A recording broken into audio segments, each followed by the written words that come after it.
माझ्या महाराष्ट्रातील बांधवांनो, भगिनींनो आणि मातांनो, नमस्कार. जय महाराष्ट्र.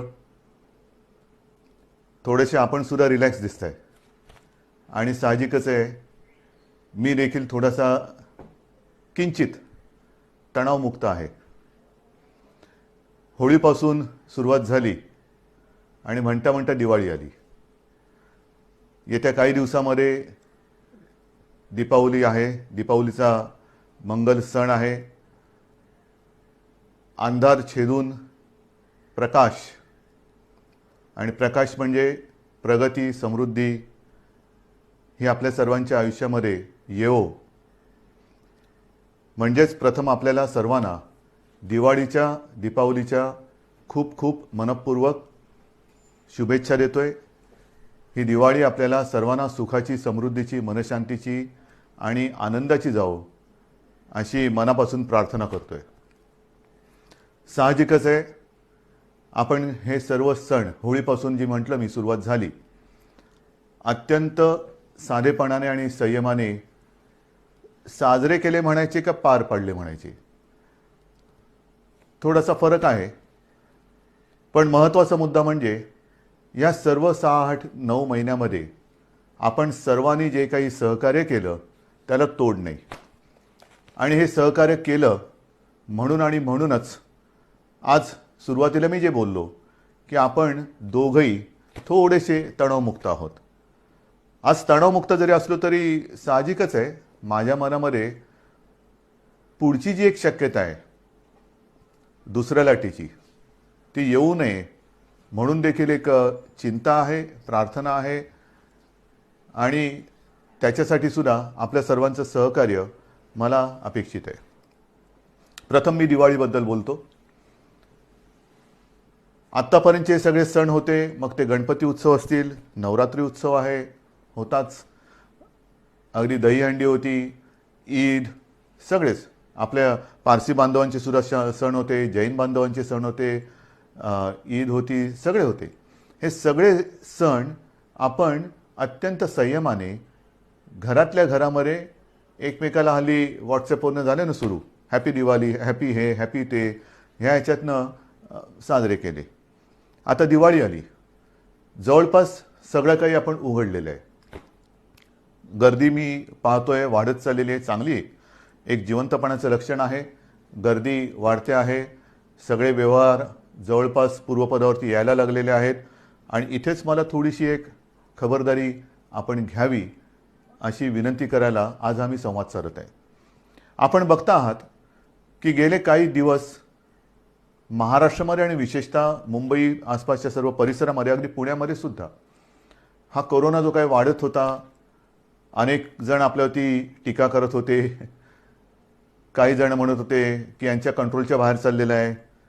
पण आपण सगळ्यांनी जिद्दीने आणि आत्मविश्वासाने, एका शिस्तीने या संकटाचा सामना करत करत करत हा तो जो काय त्याचा चढ होता तो खाली आणलेला आहे.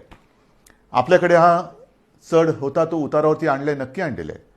पण देशात इतरत्र, म्हणजे मी विशेषतः दिल्लीत म्हणेन, जिथे आज आपल्याकडे हजारातला आकडा शेकड्यात आलेला आहे मुंबईतला, आणि राज्यातला आकडासुद्धा नियंत्रणात आलेला आहे, तर तिथे दिल्लीत आपण पाहतात आकडा वाढता वाढता वाढी होत चाललेला आहे. कशामुळे होतंय, का झालं, इतर ठिकाणी आकडा वाढतोय, पाश्चिमात्य देशात आकडा वाढतो आहे. याचं कारण एक तर दिल्लीमध्ये असं म्हणतात, मी काही दिल्लीत जाऊन बघितलेलं नाही, पण प्रदूषण वाढलेलं आहे. आणि प्रदूषण म्हटल्यानंतर हा जो काही एक विषाणू आहे हा आपल्या श्वसन संस्थेवरती घातक परिणाम करतो. म्हणजे फुफ्फुस असेल, त्या फुफ्फुसामध्ये ते व्हायरल न्यूमोनिया, त्याचा प्रादुर्भाव होतो. आणि काही काही वेळेला, किंबहुना अनेकदा आपण बघितलेलं आहे की परिस्थिती हाताबाहेर जाते. विशेषतः ज्यांना सहव्याधी आहेत, म्हणजे कोमॉर्बिडिटी, त्यांच्यावरती हा परिणाम, घातकता त्याची जास्त असते. म्हणजेच काय की दिवाळी साजरी करताना मी आपल्याला नम्र विनंती करेन, फटाक्यावरती बंदी आणायची का?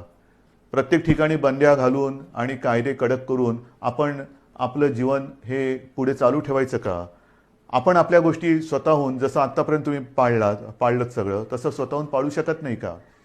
जर आपल्याला लक्षात आलं असेल की एक तर अजूनही औषध नाही आहे, लसीचा पत्ता नाही आहे आणि प्रदूषणामुळे जर हा विषाणू वाढत असेल, आकडा वाढत असेल, तर दिवाळीमध्ये आपण प्रदूषण करणारे फटाके हे वाजवणं टाळू शकतो का?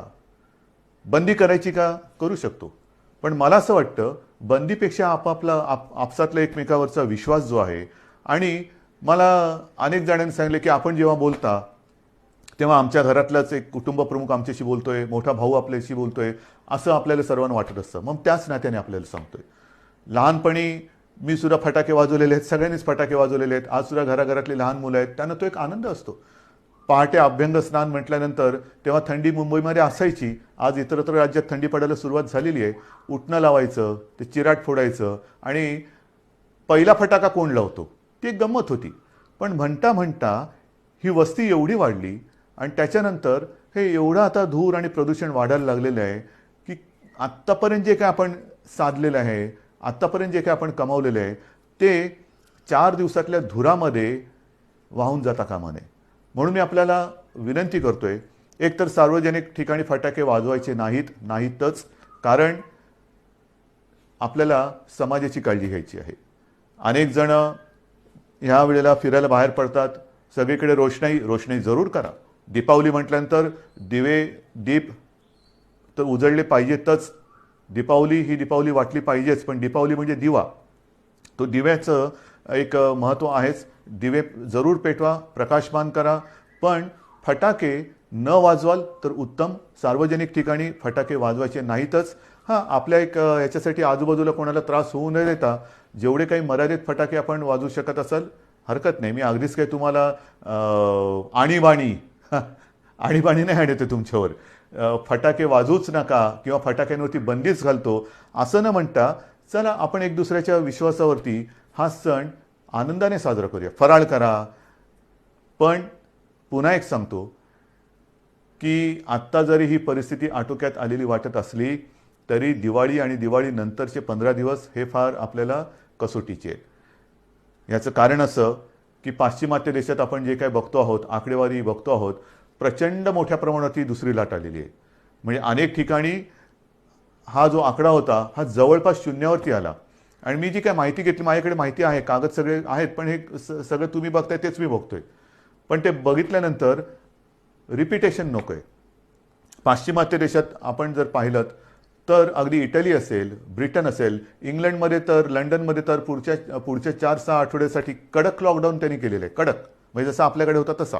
इतरत्र सुद्धा स्पेनमध्ये असेल, नेदरलँडमध्ये तर मी असं ऐकलं की घरातल्या घरात कुटुंबियांना सुद्धा त्यांनी मास्क घालण्याची एक जबरदस्ती केलेली आहे. हे होतंय. याचं कारण का की थोडीशी बेफिकिरी. आता संपलं सगळं. गेले 1-2 महिने काहीच झालेलं नाही आहे, झालं सगळं. तसं नाही आहे. तिकडे थंडीचा सीझन सुरू होतोय, त्याच्यात हा आता विषाणू परत वाढीला लागलेला आहे आणि त्या लाटेच्या आकडेवारीकडे जर का आपण बघितलं तर मी म्हणेन ही लाट नाही, ही सुनामी आहे. कारण पहिल्या प्रथम जेव्हा तिथे लाट आली होती आणि अगदी पीक ज्याला म्हणतात त्या पीक नंतर खाली गेला तो करोना, आणि आता जो आला आहे तो दुपटी तिपटीपेक्षा जास्त संख्येने आलेला आहे. आपल्याकडे होणार नाही, होऊ द्यायचं नाही. पण विचार करा, गेले 6-8-9 महिने आपली यंत्रणा, मग ती पोलीस आहे, महसूल आहे, आरोग्य सेवक आहेत, डॉक्टर्स आहेत, अत्यंत तणावाखाली ह्या लढाईमध्ये लढत आहेत. कोणासाठी लढत आहेत? अनेक पोलीस मृत्युमुखी पडलेत, आरोग्य सेवकांना सुद्धा बाधा झालेली, त्यातले काही मृत्युमुखी पडले, काही डॉक्टर्स गेलेले आहेत. कोणासाठी लढत आहेत? त्यांच्यावरती असह्य ताण आहे. आणि आत्ता मला असं वाटतं की ही जी काही लढाई आपण लढलो, मला सहज एक परवा कोणीतरी व्हॉट्सॲप पाठवला, एक चांगला होता, एका सैनिकाचा. तो सैनिक आपल्याला सांगतोय की मी तुमच्यासाठी लढत असताना किती किलो वजन, मग बूट किती किलोचे असतात, अंगावरती बॅगेमध्ये त्याच्या जी काही दारुगोळा असतो तो किती किलोचा असतो, हेल्मेट किती किलोचा असतो, त्याचं जॅकेट किती किलोचं असतो, म्हणजे त्याचं वजन आणि ह्याचं वजन ह्याची जर तुलना केली तर खूप फरक आहे. म्हणजे त्याच्या शरीरापेक्षा तो जो काय वाहतो, नुसतं वाहत नाही, तो जो काय अंगावरती बाळगतो त्याचं वजन हे जास्त आहे. आणि मग तो सैनिक आपल्याला विचारतो, हे एवढं सगळं वजन घेऊन जर मी तुमच्यासाठी लढत असेल तर तुम्ही फक्त मास्क लावून ही लढाई लढू शकत नाही? किती साधा आणि मार्मिक प्रश्न आहे. लढताना आपल्या हातात दुसरं कोणतेही शस्त्र नाही आहे, मास्क शिवाय दुसरं कोणतेही शस्त्र नाही आहे. आणि सहज मी आत्ता आपल्याशी बोलताना मला एक 100 वर्षापूर्वीची आठवण आली. त्याही वेळेला फ्लू आला होता, स्पॅनिश फ्लू. साधारणतः कोरोना कधी जाईल, हा स्पॅनिश फ्लू जो 100 वर्षापूर्वी आला होता तो 2 ते 3 वर्ष त्यांनी जगाला परेशान करून टाकलं होतं. त्याही वेळेला काही कोटी बळी, म्हणजे आपल्या देशात सुद्धा असं म्हणतात की 1 कोटीच्या आसपास लोक मृत्युमुखी पडले होते. 100 वर्षापूर्वी लोकसंख्या काय होती, त्याच्यात 1 कोटी. आता लोकसंख्या किती आहे, प्रमाण काय होईल, हे तुम्हाला मी घाबरवत नाही आहे, पण सतर्क राहण्यासाठी म्हणून ह्या प्रेमाच्या आणि सावधगिरीच्या सूचना देतो आहे. आणि म्हणून मी आपल्याला सांगतो की जरी आपण या सगळ्या गोष्टी उघडतो आहोत, उघडायला तर पाहिजेच, कारण आयुष्य पूर्वपदावरती आलंच पाहिजे, येतं आहे, अर्थचक्राला गती मिळाली पाहिजे. पण ती गती देताना वेडीवाकडी जर का गती द्यायचा प्रयत्न केला तर ती दुर्गती होईल, गतीच्या ऐवजी अधोगती होईल. कारण पुन्हा जर का लॉकडाऊन करण्याची वेळ आली तर तो लॉकडाऊन आपल्याला फार भारी पडेल. आणि जर का रुग्णसंख्या वाढली तर आत्ता आपण जी सेवांमध्ये वाढ केलेली आहे, जम्बो हॉस्पिटल्स, फील्ड हॉस्पिटल्स, आत्तासुद्धा मी आपल्याशी बोलल्यानंतर मला वाटतं मीरा भाईंदर आणि कल्याण डोंबिवली येथे कोविड केअर सेंटरचं लोकार्पण करणारच आहे. मी अजूनही गरज संपली अशातला भाग नाही आहे. पण एक गोष्ट चांगली आहे की बऱ्याच ठिकाणी अजूनही आपले बेड्स आता रिकामी दिसत आहेत, ते रिकामीच असू द्या. मी कुठेही या आरोग्य सुविधा बंद करा म्हणून सांगितलेलं नाही, वापरायची वेळ येऊच नये. पण आणखीन पुढचे किमान 6 महिने आपण ह्या गोष्टी असाच्या अशा भले कडी कुलप लावून ठेवली तरी चालतील, ती तशीच राहावीत, पण आपण त्या काढत नाही आहोत. मनामध्ये एकच विचार आहे की ह्या ज्या काही सुविधा वाढवल्या त्याला सुद्धा एक मर्यादा आहे. मी सुरुवातीला आपल्याला सांगितलं होतं की ही जेव्हा साथ सुरू झाली तेव्हा आपल्या राज्यामध्ये एकूण सगळे मिळून 7-7.5 किंवा 7,800 रुग्णशय्या होत्या. आता त्या रुग्णशय्या जवळपास आपण 4.5 लाखापर्यंत नेल्या एवढ्या. पण नुसतं रुग्णशय्या म्हणजे रुग्ण बरा होतो असं नाही आहे, त्याला आरोग्य सेवक पाहिजेत, डॉक्टर्स पाहिजेत, औषधं पाहिजे, ऑक्सिजन पाहिजे, जरूर लागली तर व्हेंटिलेटर पाहिजे. सगळ्या बाकीच्या गोष्टी आणता येतील, डॉक्टर्स आणि आरोग्य सेवक कुठून आणायचे हे तयार नाही करता येऊ शकत. पण त्यांच्यावरती म्हणजे ते वाढणार नाही आहेत. म्हणजे उद्या जर का दुपटी तिपटीची लाट आली तर आपली त्रेधा तिरपीट उडू शकते आणि ती येऊ न देणं हे आपण करू शकता, कारण आजपर्यंत आपण हे केलेलं आहे. या सगळ्या गोष्टी मी तुम्हाला सांगतोय. पण मधल्या काळामध्ये हे फळ आपल्याला कसं मिळालं तर दसऱ्यापर्यंत आपण माझे कुटुंब माझी जबाबदारी ही जी काही मोहीम राबवली, मी नक्कीच सांगेन की त्या मोहिमेचं हे फळ आहे. कारण आपल्या टीम्सने जवळपास 60,000 टीम्स राज्यभरात आपण तयार केल्या होत्या. 60,000 घराघरात गेल्या, माझ्याही घरी आल्या होत्या, आपल्याही घरी आल्या होत्या. जवळपास सगळी घरं आपण त्याच्यामध्ये संपर्क केला आहे. आणि त्याच्यात तुम्हाला सहज मी एक आकडेवारी सांगतो की या जवळपास 59,000 काही टीम होत्या, म्हणजे 60,000. त्यांनी राज्यामध्ये जी काही चौकशी केली त्याच्यात साधारणतः 3.5 लाखाच्या आसपास आयलाय आणि सारी रुग्ण सर्वेक्षण काळात आढळून आले. म्हणजे ज्यांना श्वसन संस्थेचा विकार असेल, काही असेल, त्यांची टेस्ट केल्यानंतर त्याच्यामध्ये साधारणतः 51,000 रुग्णांना कोविड झाल्याचं निदर्शनास आलं. हे घरोघरी जाऊन आपण तपासणी केली म्हणून हे झालं आणि म्हणून आपण त्यांना आवश्यकतेनुसार इलाज करून वाचवू शकलो. हे याचं फलित आहे, हे नक्कीच फलित आहे. त्याच्यानंतर एकूण जर का बघितलं आपण तर ह्या सर्वेक्षण काळामध्ये मधुमेह, डायबिटीस आपल्या राज्यात किती जणांना आहे, ज्यांना आपण तपासले आणि ज्यांनी आपली माहिती दिली त्याच्यात जवळपास 8,69,370 लोकांना डायबिटीज आहे. हाय ब्लड प्रेशर किती लोकांना आहे, साधारणतः 13 लाख लोकांना हाय ब्लड प्रेशर आहे. हृदयविकार कोणाला किती लोकांना आहे, 73,000 लोकांना जवळपास हृदयविकार आहे. कर्करोगाचे 17,843 आणि इतर आजाराचे साधारणतः 1,06,877 असे सहव्याधी किंवा कोमॉर्बिड ज्याला म्हणतो असे रुग्ण ह्या नागरिकांमध्ये आपल्याला ह्या व्याधी आढळल्या. आणि त्यातले बहुतेक जण आता व्यवस्थित होऊन आपापल्या घरी आहेत. हे या मोहिमेचं फलित आहे. आणि म्हणून ही मोहीम ज्यांनी राबवली त्या 60,000 टीममधल्या सगळ्यांना मी अक्षरशः मनापासून नमस्कार करतोय. महाराष्ट्र आपला ऋणी आहे. आपण अहोरात्र मेहनत केलीत, स्वतःच्या जीवाची पर्वा न करता मेहनत केली. काही ठिकाणी आपल्याला थोडेसे अनुभव आले असतील. काही जणांनी सुरुवातीला दाद दिली नाही. मग त्यांना जेव्हा कळलं की आपल्या भल्यासाठी आहे, मग त्यांनी दरवाजा उघडला आणि आता त्यांना त्यांचा विश्वास आल्यानंतर पुढे या सगळ्या गोष्टी केल्यात. परंतु मी यंत्रणेला सांगितलेलं आहे की हा जो रेकॉर्ड आहे, हा रेकॉर्ड म्हणजे आपल्या राज्याचा आरोग्याचा नकाशा आहे, हेल्थ मॅप. साधारणतः कोणत्या कोणत्या विभागामध्ये काय काय स्वरूपाचे आजार आहेत, किती जणांना आजार आहेत, ह्या सर्वांना शक्य तेवढं संपर्कात ठेवा. एक थोड्या थोड्या कालावधीनंतर त्यांना किमान एक फोन करून तब्येतीची विचारपूस करा.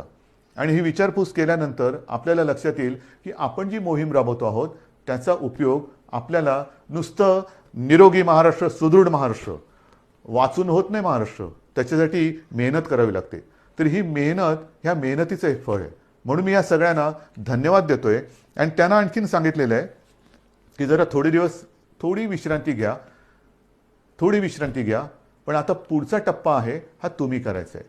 ह्याचं कारण असं की जे मी बघतो आहे की मुंबईमध्ये सुद्धा आणि बाहेर सुद्धा मास्क न घालणारी जास्त दिसायला लागलेले आहेत. हे नाही चालणार, अजिबात नाही चालणार. बाकीच्या सगळ्या गोष्टी आपण हळूहळू ओपन करतो आहोत, उघड करतो आहोत. पण मास्क घातला नाही तर त्याला दंड हा केला जाणारच, करावाच लागेल. कारण साधारणतः जे प्रमाण लक्षात येतं आहे, हे आकडेवारी माझी नाही आहे, मी डॉक्टरांशी बोलून हे सगळं करून तुम्हाला सांगतोय की साधारणतः एक कोरोना पॉझिटिव्ह नागरिक जर मास्क न घालता जनतेत फिरला तर एका ह्याच्यात तो जवळपास जेवढा फिरेल, गर्दीमध्ये फिरला तर किमान 400 जणांना तो संक्रमित करू शकतो. म्हणजे एक 400 ना करतो, म्हणजे 400 पुढे किती ना करतील. म्हणजेच काय की समाजासाठी आपल्याला ह्या गोष्टीची खबरदारी घ्यावीच लागेल. कोणत्याही परिस्थितीत आपल्या हातामध्ये लस नाही, औषध नाही. स्पॅनिश फ्लूच्या वेळेला सुद्धा हीच त्रिसूत्री होती: मास्क लावा, अंतर ठेवा आणि हात धुत राहा. गर्दी वाढते, गर्दी टाळणं गरजेचं आहे. काय काय उघडणार, आज उद्धव ठाकरे काय बोलणार, कोणती घोषणा करणार, काय घोषणा करू. घोषणा करायला ही काही राजकीय सभा नाही आहे, पण घोषणा करायची असेल तर मी हेच सांगतोय की या कठीण काळात सुद्धा आपण खूप गोष्टी उघडलेल्या आहेत. दिवाळीनंतर सुद्धा आपण शाळा साधारणतः आता 9वी, 10वी, 11वी, 12वी ह्या वर्गांमध्ये आपण ते पहिले सुरू करतो आहोत. त्याच्यात सुद्धा पूर्ण खबरदारी घेण्याच्या सूचना सर्वांनी दिलेल्या आहेत. शिक्षकांची टेस्ट होणं गरजेचं आहे, मुलांची सुद्धा गरजेनुसार चाचणी होणं गरजेचं आहे. आणि त्या पलीकडे जाऊन मंदिरं कधी उघडणार ना, मंदिरं उघडणार आहे, प्रार्थना स्थळं पण उघडणार आहे. पण मला असं वाटतं साधारणतः पुढच्या आठवड्यात दिवाळी आलेली आहे. दिवाळीनंतर आपण एक नियमावली करू. नियमावली काय आहे तर हीच नियमावली आहे: गर्दी टाळा. कारण मंदिरांमध्ये आपल्या घरातले ज्येष्ठ, आपले आई वडील असतील, आजी आजोबा असतील, हे जात येत असतात. आपण त्यांनाच तर जपत आलेलो आहोत. आज पण असंच सांगतोय की शक्यतोवर कोणीच अनावश्यक कोणी घराबाहेर पडू नये, हे तर आपण बोलतोच आहोत. परंतु ज्येष्ठ नागरिकांनी घराबाहेर पडू नये अशीच एक आपली साधारणतः आज देखील सूचना आहे. मग बागेत फिरलात, अंतर ठेवून राहायला पाहिजे. मंदिरामध्ये काय होतं, अगदी सगळ्यांच्याच प्रार्थना स्थळात, मंदिर असतील, मशीद असतील, चर्च असतील, चर्चमध्ये सुद्धा प्रेयर असते, मशिदीमध्ये नमाज असतो आणि मंदिरामध्ये आपल्या आरती असते. अगदी आपण खेटून तल्लीन होऊन आरत्या करत असतो. पण त्या तल्लीनतेचा परिणाम हा नंतर आपल्याला भोगायला लागता कामा नये. कारण आपल्या घरातले माता पिता, आजी आजोबा हे तिकडे गेल्यानंतर समजा कोण तिकडे कोरोना संक्रमित आला आणि मंदिरामध्ये मास्क नसेल, घातलेलं नसेल, चपला बाहेर काढल्याच पाहिजेत, पण मास्क मंदिरात सुद्धा घातलाच पाहिजे, मास्क घातला पाहिजे. पण हे जेव्हा आपण मंदिरं सुरू करू त्यावेळेला ह्या नियमावली व्यवस्थित देऊ. पण त्यांच्या एक काळजीपोटी थोडासा आपण मुद्दामून मी थोडा उशीर करतोय. टीका माझ्यावरती होते, करू द्यात. मी सुरुवातीलाच सांगितलेलं आहे, तुमच्या हितासाठी, महाराष्ट्राच्या हितासाठी जर मला वाईटपणा घेण्याची आवश्यकता असेल आणि जर कोणी मला वाईट म्हणत असेल तर तो वाईटपणा तुमच्या हितासाठी मी घ्यायला कधीही तयार आहे. वाईट म्हणणारे 4 दिवस वाईट मला टीका करतील, पण उद्या जर काही गंडांतर आलं तर त्याची जबाबदारी स्वीकारायला हे कोणी येणार नाहीत पुढे. मग तुमचं तुम्ही बघा, आम्ही बोललोच होतो. पण म्हणून आपण थोडंसं सावधपणाने एक एक पावलं पुढे टाकतो आहोत. तर ही मंदिराबाबतची परिस्थिती आहे. शाळांचं मी तुम्हाला सांगितलेलं आहे.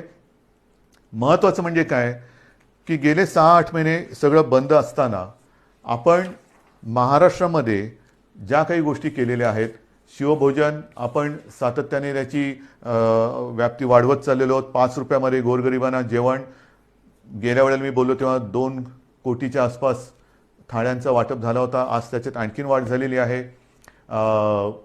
किती गोष्टी सांगायच्या.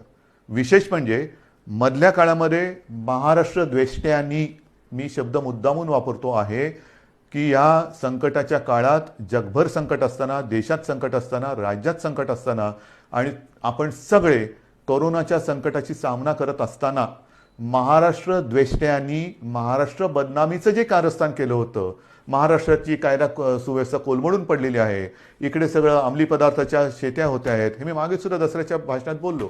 पण ते कारस्थान तोडून मोडून काढून जूनमध्ये आपण 17,000 कोटींचे सामंजस्य करार केले.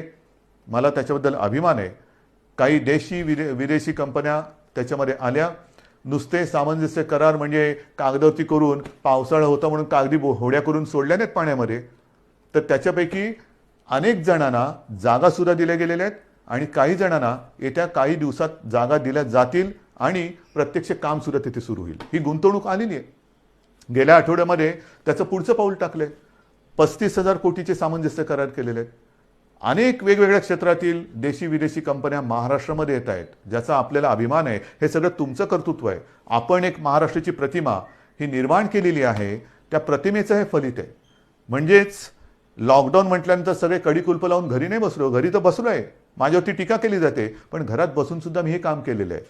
हजारो कोटींचे सामंजस्य करार हे महाराष्ट्रामध्ये केलेले आहेत. गुंतवणूक येते आहे, उद्योगधंदे सुरू होत आहेत, रोजगार निर्माण होतो आहे, मोठ्या प्रमाणावरती अर्थचक्राला आणि अर्थव्यवस्थेला चालना मिळते आहे. हे फार मोठं काम आहे. आणि आता 2 दिवसापूर्वी मुंबईमध्ये मेट्रोचं काम, आता मेट्रो म्हटल्यानंतर तुम्हाला माहिती आहे, कारशेड, आरेची कारशेड कांजूरला नेली, त्याच्यावरनं टीका. त्याच्यावरती सगळी उत्तरं आपल्याकडे आहेत. व कोणीतरी म्हणालं की ही सॉल्टपॅनची म्हणजे मिठागराची जमीन आहे. हे सगळे जे टीका करतात त्यांना समर्पक उत्तरं देऊ. पण मिठागराची जमीन आहे म्हणणाऱ्याने एक कळत नाही आहे की तुम्ही आमच्या मुंबईकरांच्या प्रोजेक्टमध्ये मिठाचा खडा टाकतात. हा मिठाचा खडा हा त्याचा काय इलाज करायचा तो आहे, पण आम्ही सुद्धा डोळे बंद करून काही कामं करत नाही आहोत. जे जे मुंबईकरांच्या आणि माझ्या राज्याच्या हिताचं असेल ते टीकेची पर्वा न करता आपण करणार म्हणजे करणारच, कोणत्याही परिस्थितीत करणार आहोत. आणि जसं मी म्हटलं की मुंबईमध्ये सुद्धा आणि इतरत्र महाराष्ट्रामध्ये सुद्धा इन्फेक्शनसाठी हॉस्पिटल ते सुद्धा करणार आहोत आपण. जागा अजून कुठे बघितलेली नाही आहे, पण शोध चालू आहे. कारण हे एक पहिलं संकट आवरू दे आपल्याला. ते सावरल्यानंतर आपण या गोष्टीकडे सुद्धा लक्ष देणार आहोत. माझे कुटुंब माझी जबाबदारीची फलश्रुती आपल्याला मी सांगितली. त्याच्यावरती नंतर मी कदाचित पुन्हा थोडंसं बोलेन. पण आता जवळपास आपण सगळ्याच गोष्टी उघडायला परवानगी दिलेली आहे. सिनेमागृह, त्याच्यानंतर आपली नाट्यगृह ही सुद्धा काही टक्क्यामध्ये उपस्थिती ठेवून, कारण हळूहळू आपल्याला जायचं आहे, ही उघडायला परवानगी दिलेली आहे. जिम, व्यायामशाळा त्या सुरुवात करायला दिलेली आहेत. रेस्टॉरंट सुरू झालेली आहेत. ग्रंथालय, वाचनालय सुरू झालेली आहेत. मुंबईतील सर्व महिलांना लोकल प्रवासाची मुभा दिलेली आहे. आमच्यासाठी लोकल्स कधी सुरू होणार, केंद्राबरोबर बोलणं सुरू आहे. त्याच्यात सुद्धा आपण मागणी करतो आहोत. त्यांच्याकडनं जसजशी परवानगी येते तसतशी आपण लोकल सुरू करतो आहोत. पियुष गोयल जे चांगलं सहकार्य करत आहेत ते सुद्धा लवकर आपल्याला याच्याबद्दल मदत करतील अशी मला खात्री आहे. सगळ्याच गोष्टी आपण सुरू करत चाललेलो आहोत. एक एक गोष्टी सुरू करत असताना पुन्हा पुन्हा माझं एकच म्हणणं आहे की ही लढाई ही आरोग्याविषयक एका मोठ्या संकटाची लढाई आहे. मेट्रोचं जे मी तुम्हाला सांगत होतो ते पूर्ण करतो. मेट्रोचं जे कारशेडचं एक झालं तो विषय वेगळा, परंतु 2 दिवसापूर्वी मेट्रोसाठीच आपण जर्मनीच्या KfW कडनं जवळपास 545 दशलक्ष युरो एवढ्या रकमेचं कर्ज अत्यंत माफक व्याजदरामध्ये आपण ते घेतलेलं आहे. अत्यंत माफक व्याजदर आहे. म्हणजे ही गोष्ट फार महत्त्वाची आहे. आणि त्या कार्यक्रमामध्ये विशेषतः तिथले ते जे जर्मन अधिकारी त्या संबंधित संस्थेचे आणि इथले आपले कॉन्सिल जनरल वगैरे होते, ते आपल्या मुंबई आणि महाराष्ट्राबद्दल जे बोलले ते फार महत्त्वाचं आहे. त्यांनी हेच सांगितलं की आम्हाला महाराष्ट्रात खूप कम्फर्टेबल वाटतं. महाराष्ट्र आणि आपला देश यांच्याबद्दल त्यांना एक आस्था आहे, पण महाराष्ट्राच्या विकासासाठी ते आपल्या सोबत आहेत हे सुद्धा नाही म्हटलं तरी तुमच्या सगळ्या मेहनतीचं हे फळ आहे. शेवटी राज्य म्हणजे काय? राज्य म्हणजे केवळ राज्य सरकार नाही, राज्य सरकार तर असतंच, पण राज्य सरकारबरोबर राज्यातली जनता, एक आपल्याला संस्कृती आहेत, आपल्यावरती संस्कार आहेत आणि इथे टाकलेला पैसा हा उधळला जाणार नाही, तो वाया जाणार नाही, लोकांच्या उपयोगासाठी, जनतेच्या हितासाठी तो वापरला जातो आहे. तसं हे सरकार आहे.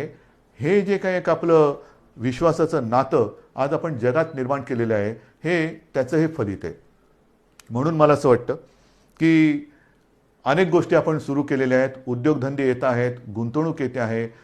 पावसाळा संपलेला आहे, पण पावसाळा संपल्यानंतर साधारणतः पावसाची जी सुरुवात झाली तीच एका तणावाने झाली आणि तो तणाव होता रायगड आणि आपल्या कोकण किनारपट्टीवरती प्रचंड ताकदीने धडकलेलं निसर्ग चक्रीवादळ.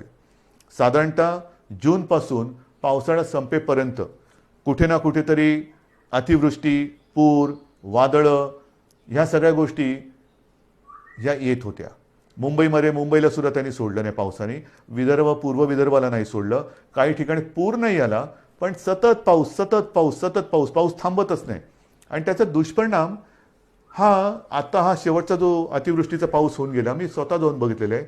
जमिनी खरडून गेलेल्या आहेत. खरडून जाणं म्हणजे काय तर सोन्यासारखं उभं असलेलं पीक हे तर कुठच्या कुठे सडून कुजून जातच, पण जमिनीचे थर जाऊन तिकडे जणू काय वाळवंट आहे की काय असं चित्र माझ्यासमोर होतं. कुठे पुलाच्या वरनं 7-8 फुटावरनं पाणी गेलेले आहेत, झाडं उन्मळून पडलेले आहेत, विजेचे खांब उन्मळून पडलेले आहेत, विजेच्या तारा तुटलेल्या आहेत. हे सगळं गेले 4 महिने आपण भोगलेलं आहे. आणि म्हणून जून ते ऑक्टोबर म्हणजे हा पाऊस संपेपर्यंत एकूण जर का बघितलं तर जवळपास महाराष्ट्रातली 41 लाख हेक्टर जमीन ह्या पूर आणि अतिवृष्टीमुळे बाधित झालेली आहे. संपूर्ण शेतकऱ्याची वाताहत झालेली आहे. कोणाची घरदारं वाहून गेलेली आहेत, कोणाची गुरं वाहून गेलेली आहेत, कोणाच्या घरातली माणसं बुडून गेलेली आहेत. काय करू शकतो आपण? काय करू शकतो? जास्तीत जास्त प्रयत्न हाच करायचा, प्राथमिकता प्राणहानी होऊ नये. कारण बाकी सगळ्या गोष्टी पुन्हा उभ्या करायला येऊ शकतात, पण प्राणहानी, मग घरातला माणूस गेला तर काय करायचं? तर त्याच्यामध्ये सुद्धा आपण जवळपास 10,000 कोटी निधी, एकतर तुम्हाला माहिती आहे मी गेल्या वेळेला भाषणांमध्ये बोललो होतो, 38,000 कोटी आपले जीएसटीचे आणि डिव्होल्युशनचे बाकी आहेत, त्यातले आता 5-7 हजार कोटी आलेत म्हणतात, परंतु दर महिन्याला त्याच्यामध्ये वाढ होत चाललेली आहे. म्हणजे होतं काय की ज्या पालिका मग कलेक्टर असतील, तिकडे काय झालं का राज्य सरकारकडे मागणी करणार, राज्य सरकार केंद्राकडे हात पसरणार, केंद्र सरकार हात वर करणार, काय करणार? तर ह्या सगळ्या परिस्थितीचा सामना करत करत आपण पुढे जातो आहोत. 10,000 कोटीची एक तरतूद आपण ह्या अतिवृष्टी, पूरग्रस्त आणि एकूण जे काय शेतकऱ्यांची नुकसान भरपाई च्या माध्यमातून त्यांना जी रक्कम मिळण्याची आवश्यकता आहे त्याच्यासाठी केलेली आहे. मग त्याच्यामध्ये जमीन आल्या, पर हेक्टरी किती द्यायचे, शेती असेल तर किती, फळबागांना किती, जास्तीत जास्त आजपर्यंत कधी न झालेलं असेल एवढी मदत आपण करण्याचा प्रयत्न करतो आहोत. हे केवळ तुमच्या आशीर्वादाने आणि देवाच्या दयेने आपण करू शकतोय, निभावून नेतोय, हळूहळू पूर्वपदावरती येण्याचा प्रयत्न करतो आहोत. पण मला असं वाटतं की शेतकरी असेल आणि माझ्या महाराष्ट्रातले सगळे नागरिक असतील, खूप समजदार आहात तुम्ही. तुम्हाला सगळ्यांना हे संकट काय आहे ते कळलेलं आहे. कुठेही अनेकांनी तुम्हाला डिवचलं, चिडवलं तरीसुद्धा त्यांच्या त्या सगळ्या डावपेचाला बळी न पडता तुम्ही, नाही माझं सरकार आहे, आपलं सरकार आहे, माझं सरकार अडचणीत आहे, माझ्यासाठी ते नक्की काहीतरी केल्याशिवाय राहणार नाही, करताय. हे जे तुमचं प्रेम आहे ना, हे मला नाही वाटत जगाच्या पाठीवर दुसरीकडे कुठे मिळत असेल. आणि म्हणून मला असं वाटतं की ही सगळी मदत आपण करतो आहोत. मग ती करत असताना आपण मग कापूस खरेदी असेल, उडीद, मूग, तूर, सोयाबीन ही सगळी पिकं आता एक करत येत आहेत. कापसाची खरेदी सुरू केलेली ह्या महिना अखेरपर्यंत बरीचशी केंद्र सुरू होतील. जी पिकं येत आहेत त्यांची खरेदी सुरू करण्याचे आदेश दिले गेलेले आहेत. खरेदी केंद्र सुरू होत आहेत. काही ठिकाणी अजूनही हळूहळू होत आहेत, पण या महिनाभरामध्ये जिथे जिथे ज्या ज्या पिकासाठी आवश्यकता असेल ती सगळी खरेदी केंद्र सुरू करण्याचे आदेश मंत्रिमंडळाने दिलेले आहेत. लवकरात लवकर ही खरेदी जर कुठे सुरू झालेली नसेल तर ती सुद्धा सुरू होईल. सगळ्या गोष्टी आपण करतो. चहू बाजूनी संकट जरी येत असली तरी संकटाचा सामना करून आपण त्यांना पुरून उरतो आहोत, हे फार महत्त्वाचं आहे. शिवभोजनबद्दल सुद्धा मी बोललेलो आहे. आणखीन एक दोन गोष्टी केलेल्या आहेत. काल परवाकडे फोर्स 1 जो आपला एक महत्त्वाचा फोर्स आहे, अतिरेक्यांचा सामना करणारा, एकदा 26 नोव्हेंबरला त्याची गरज वाटली त्याच्यानंतर तो केला गेला. त्यांच्यासाठी सुद्धा आपण जे त्यांना आवश्यक आहे ते करतो आहे. पण विशेष म्हणजे आपल्याला आपल्या राज्यामध्ये जे माजी सैनिक आहेत त्या माजी सैनिकांना आणि त्यांच्या दुर्दैवाने ज्यांचं निधन झालेलं आहे किंवा आपल्यासाठी ज्यांनी बलिदान केलेलं आहे, जे शहीद झालेले आहेत, त्यांच्या ज्या बिचाऱ्या काय म्हणायचं,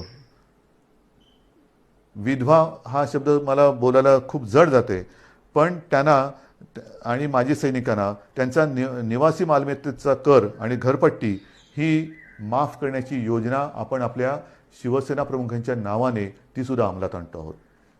समाजातला प्रत्येक घटक हा वंचित राहता कामा नये.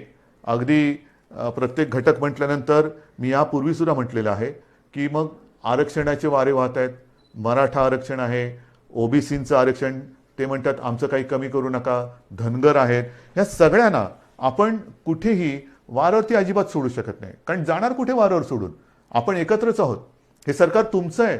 हे सरकार काही परदेशातून आलेलं नाही आहे किंवा परग्रहावरून आलेलं नाही आहे. तुम्हीच आहात ह्या सरकारचे सगळे मालक पालक, सगळे तुम्हीच आहात. आणि तुम्हाला जर न्याय देणार नाही तर मग आणखीन कोणासाठी काम करणार? माझ्या राज्यातली जनता जर का असमाधानी असेल तर मग मंत्रिमंडळ करायचे काय? आणि म्हणून मला सगळ्यांना हेच सांगायचं आहे की परिस्थिती बिकट आहे, नक्की आहे. एकतर अर्थचक्र हळूहळू फिरते, त्याच्यातून काही कायदेशीर गोष्टी असतील, आणखीन काही गोष्टी असतील, सगळ्यांचा सामना हा करत करत करत यशस्वीपणाने ठामपणाने आपण पुढे जातो आहोत. मला तूर्त आपल्याला एवढंच सांगायचं आहे की येणारी दीपावली आणि त्याच्यानंतरचे सण कुठेही आपल्याकडनं गर्दी होऊ देऊ नका. कारण परदेशामध्ये ज्याच्याप्रमाणे मी सांगितलं, माझ्याकडे ती यादी आहे की एकमेकाच्या घरी जायला सुद्धा आता त्यांनी बंदी केलेली आहे. आपल्याला असं काय करायचं नाही. आत्ता आपण हळूहळू सगळे दरवाजे उघडतो आहोत. पण पुन्हा एकदा सांगतो, ह्या उघडलेल्या दरवाजातून दीपावलीच्या निमित्ताने सुख समृद्धी मनशांती येऊ द्या. कोरोना येऊ देऊ नका. प्रदूषण टाळा, फटाके टाळा, फराळ करा, दीपावली साजरी करा, आकाशकंदील लावा, प्रकाशमान सगळं आयुष्य होऊ द्या. पण प्रदूषणकारी असं काही करू नका. मला खात्री आहे आजपर्यंत आपण माझं एका आपुलकीने प्रेमाने ऐकत आलेलं आहात, त्याच्याप्रमाणे वागत आलेला आहात. आणि तसे तुम्ही जर का वागले नसता तर आजचे हे कोरोनाचे आकडे हे पुरेसे बोलके आहेत. ते आकडे आपण तिथपर्यंत येऊ शकलो नसतो. हे आकडे आपल्याला आता शून्यावरती आणायचे आहेत आणि आपण ते आणू शकतो. आपण हे करून दाखवले ज्याला म्हणतो ना, तसं हे तुम्ही करून दाखवलेले आहात. आता ह्याच्यात अजिबात वाढ होऊ द्यायची नाही. सर्वांनी आनंदात राहा, निरोगी राहा, मास्क लावा, हात धुत राहा आणि एकमेकापासून अंतर ठेवा. जय हिंद, जय महाराष्ट्र.